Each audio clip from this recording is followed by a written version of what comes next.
नमस्कार मित्रों, गायत्री कॉलेज सांचौर की ऑनलाइन क्लास में आप सभी का स्वागत है। प्यारे विद्यार्थियों, आज हम ब्रिटिश साम्राज्य का भारत में आधिपत्य का अध्ययन है वो करेंगे। तो देखिए, भारत में ब्रिटिश साम्राज्य की स्थापना की अपन बात करते हैं तो 1600 ईस्वी में ब्रिटिश ईस्ट इंडिया कंपनी की स्थापना हुई और ब्रिटेन की महारानी साम्राज्ञी एलिजाबेथ ने इसे भारत पर व्यापार के लिए अनुमति प्रदान की थी। 1608 ईस्वी में हेक्टर जहाज से सबसे पहले हॉकिंस के नेतृत्व में अंग्रेज मुगल शासक जहांगीर से मिले, लेकिन उस समय में भारत में मुगल साम्राज्य के दरबार में पुर्तगालियों का दबदबा था और पुर्तगालियों के प्रभाव के कारण अंग्रेजों को व्यापार की अनुमति प्राप्त नहीं हुई थी। अंग्रेज 1615 ईस्वी में सर टॉमस रो के नेतृत्व में ब्रिटिश ईस्ट इंडिया कंपनी का दल भारत आया और उसे जहांगीर ने अजमेर के मैगजीन दुर्ग में मुलाकात की और भारत में व्यापार की अनुमति प्रदान की थी। इसके बाद अंग्रेजों की महत्वाकांक्षा बढ़नी शुरू हो गई। उधर भारत में कमजोर व आंतरिक विद्रोह का शिकार मुगल साम्राज्य था, जो अंग्रेजों का सामना करने में विफल था। और उसी दौरान 23 जून 1757 ईस्वी को बंगाल के शासक सिराजुद्दौला को अंग्रेजों ने पराजित किया प्लासी के युद्ध में, और बंगाल अंग्रेजों के कठपुतली बन गया। 22 अक्टूबर 1764 को उत्तरी भारत का एक उपजाऊ क्षेत्र, उसका नाम था अवध, 22 अक्टूबर 1764 को अवध के नवाब शुजाउद्दौला भारत के मुगल शासक शाह आलम द्वितीय को संयुक्त रूप से अंग्रेजों ने पराजित करके अवध पर भी ये वो अधिकार कर लिया था। इस समय अंग्रेज अधिकारी कैप्टन मुनरो थे। बक्सर के युद्ध में अंग्रेजों द्वारा जब भारत के मुगल शासक शाह आलम द्वितीय को पराजित कर दिया, तो इससे अंग्रेजों की महत्वाकांक्षा और भी बढ़ गई और अंग्रेजों को विश्वास हो गया कि अब हम भारत में एक लंबा शासन है वो स्थापित करेंगे। कंपनी का व्यापारिक उद्देश्य था और व्यापारिक उद्देश्य के साथ साथ उसने राजनीतिक उद्देश्य भी शुरू कर दिया था। 1765 ईस्वी में कंपनी व मुगल बादशाह शाह आलम द्वितीय के बीच इलाहाबाद की संधि हुई और इस संधि के तहत बंगाल, बिहार, उड़ीसा का दीवानी अधिकार अंग्रेजों को प्राप्त हो गया और पहली बार भारत का मुगल बादशाह अंग्रेजों की पेंशन पर आजीविका चलाने के लिए मजबूर हुआ।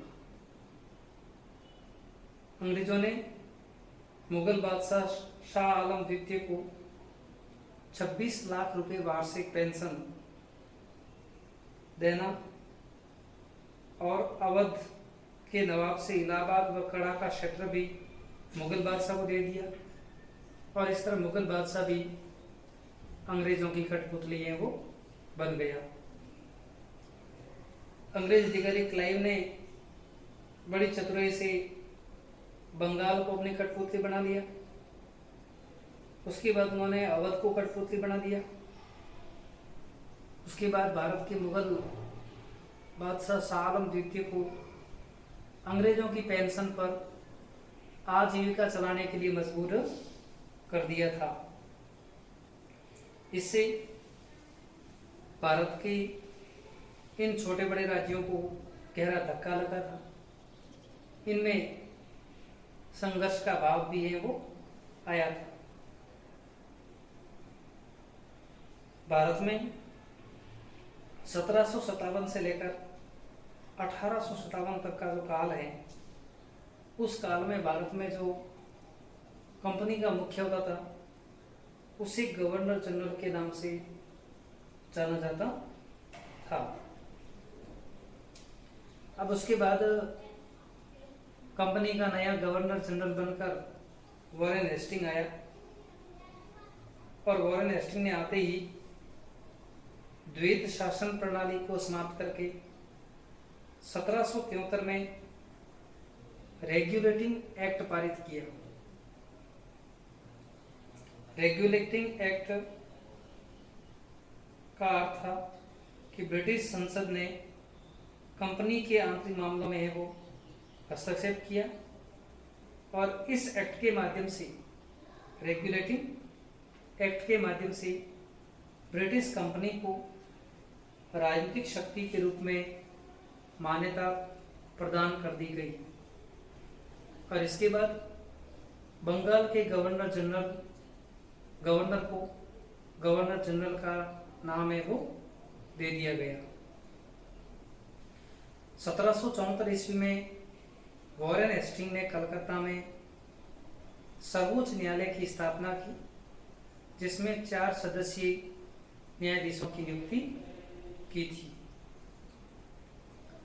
1781 में वॉरेन हेस्टिंग के काल में कलकत्ता में एक मदरसा स्थापित किया गया मुस्लिमों की शिक्षा के लिए। इसके बाद 1784 में वॉरेन हेस्टिंग ने पिट्स इंडिया एक्ट लागू किया गया था। 1784 का पिट्स इंडिया एक्ट इसलिए लागू किया था कि जो 1773 के रेगुलेटिंग एक्ट में जो कोई बाधा रह गई थी, कमी रह गई थी, उसे दूर करने के लिए इसे पारित किया गया था और इसके माध्यम से कंपनी को हस्तक्षेप की नीति का निर्देश भी दिया, बोर्ड ऑफ कंट्रोल की स्थापना की और इस तरह कंपनी के अधिकारियों के व्यक्तिगत व्यापार पर रोक लगा दी गई थी, क्योंकि कंपनी के अधिकारी अत्यधिक भ्रष्टाचारी हो गए थे और वे जानबूझकर कंपनी के व्यापार के साथ साथ अपना निजी व्यापार भी करके मोटा मुनाफा है वो कमा रहे थे। इनके बाद में गवर्नर जनरल बनकर आए लॉर्ड कॉर्नवालिस। लॉर्ड कॉर्नवालिस ने हिंदू मुस्लिमों के लिए कानून संहिता तैयार करवाई, जिसे कॉर्नवालिस कोड के नाम से जाना जाता है। और 1792 ईस्वी में अंग्रेज मैसूर तृतीय युद्ध में टीपू को पराजित किया था। उस समय कॉर्नवालिस भारत के बंगाल के गवर्नर जनरल थे और श्रीरंगपट्टनम की टीपू व कॉर्नवालिस के बीच में संधि हुई थी। इसके बाद लॉर्ड कॉर्नवालिस ने कंपनी की आय बढ़ाने के लिए 1793 ईस्वी में बंगाल में जमींदारों के साथ इस्तमरारी बंदोबस्त, जिसे स्थायी बंदोबस्त के नाम से भी जाना जाता है, इस व्यवस्था को लागू किया।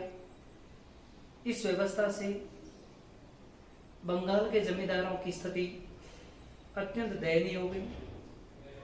उनकी जमींदारियां, उनके महल आदि बिकने को तैयार हैं वो हो गए थे। भारतीयों के लिए उच्च प्रशासनिक पदों पर प्रतिबंध लगा दिया गया तथा शक्ति पृथक्करण सिद्धांत के अंतर्गत जिला कलेक्टर से न्यायिक एवं फौजदारी शक्तियां वो वापस ले ली गई थी। इसके बाद में आगे नए गवर्नर जनरल आते हैं भारत में, लॉर्ड वेलेस्ली। लॉर्ड वेलेस्ली ने 1799 ईस्वी में अंग्रेज मैसूर चतुर्थ युद्ध में टीपू सुल्तान को पराजित कर दिया और भारतीय राज्यों के साथ सहायक संधि जैसी नीति रूपी कुचक्र रचकर भारतीय राज्यों को अपने अधीन लाने का प्रयास है वो किया था। लॉर्ड वेलेस्ली की 1798 की सहायक संधि नीति के कई भारतीय राज्य शिकार बने और उन्हें अपनी संप्रभुता से हाथ धोना पड़ा और वे अंग्रेजों की कठपुतली बनकर वो रह गए थे। अंग्रेजों के साथ सबसे पहले 1798 में हैदराबाद के निजाम ने सहायक संधि वो की थी। इस तरह सहायक संधि नीति के कारण लॉर्ड वेलेस्ली को बंगाल का शेर कहा जाता है। लॉर्ड वेलेस्ली के काल में 1813 में चार्टर एक्ट पारित हुआ। इस एक्ट के तहत भारत में चाय के व्यापारिक एकाधिकार व चीन के साथ व्यापार को छोड़कर कंपनी के सभी व्यापारिक एकाधिकार वो समाप्त कर दिए एवं ईसाई धर्म प्रचारकों को भारत में ईसाई मिशनरी स्थापित करने एवं अपने धर्म के प्रचार की वो छूट दे दी गई थी। इसके द्वारा कंपनी को प्रति वर्ष भारतीय शिक्षा के लिए 1 लाख रुपए खर्च करने का भी प्रावधान किया गया था और इसका भी मुनाफा व फायदा सर्वाधिक है वो कंपनी को प्राप्त हुआ था। 1833 ईस्वी का चार्टर एक्ट, इसके द्वारा कंपनी के सभी व्यापारिक एकाधिकार समाप्त कर दिए गए और गवर्नर जनरल के परिसर में एक विधि सदस्य की नियुक्ति की गई। बंगाल के गवर्नर जनरल को संपूर्ण भारत का गवर्नर जनरल विलियम बेंटिंग बना दिया गया और उसमें भारत के प्रथम विधि सचिव या विधि सदस्य के रूप में लॉर्ड मैकाले भारत आए थे। अब भारत में अगले गवर्नर जनरल भारत के सुधारवादी गवर्नर जनरल के रूप में माने जाते हैं Lord William Bentinck. Lord William Bentinck ने राजा राम मोहन राय के प्रभाव में आकर 1829 ईस्वी में सती प्रथा को प्रतिबंधित किया था और इसे अवैध घोषित कर दिया गया। इसके अलावा कन्यावध पर भी रोक लगाई, नर बलि पर भी रोक लगाई, डाकन प्रथा पर भी रोक लगाई, दास प्रथा, ठगी प्रथा जैसी कई प्रकार की प्रथाओं पर उन्होंने वो रोक लगाई थी। यह रोक जो लगाई उन्होंने, इस रोक के पीछे हमारे समाज सुधारकों का योगदान था। समाज सुधारक राजा राम मोहन राय जैसे व्यक्तियों ने लॉर्ड विलियम बेंटिंग से आग्रह किया था और इसी कारण उन्होंने इन पर रोक लगाई थी। उसी दौरान विलियम बेंटिंग भारत में अंग्रेजी पक्षधर भारतीयों का एक धड़ा देखना चाहते थे। इस कारण उन्होंने भारत के विधि सदस्य लॉर्ड मैकाले से सुझाव मांगा और लॉर्ड मैकाले के कहने पर इनके काल में 1835 में अंग्रेजी शिक्षा, पाश्चात्य शिक्षा की है वो नींव रखी गई थी। इस तरह भारत में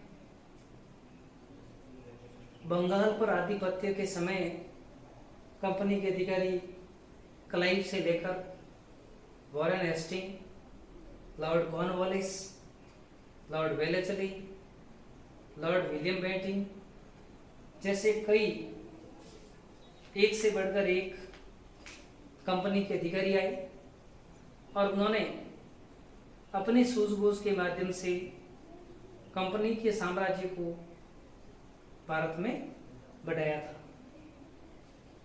लॉर्ड वेलेस्ली की सहायक संधि नीति आगे चलकर भारतीय राज्यों के लिए घातक सिद्ध हुई।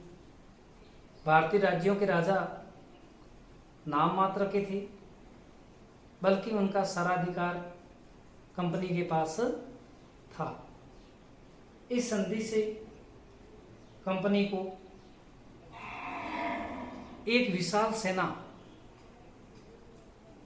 भारतीय राज्यों के खर्च पर प्राप्त हो गई थी। धन्यवाद।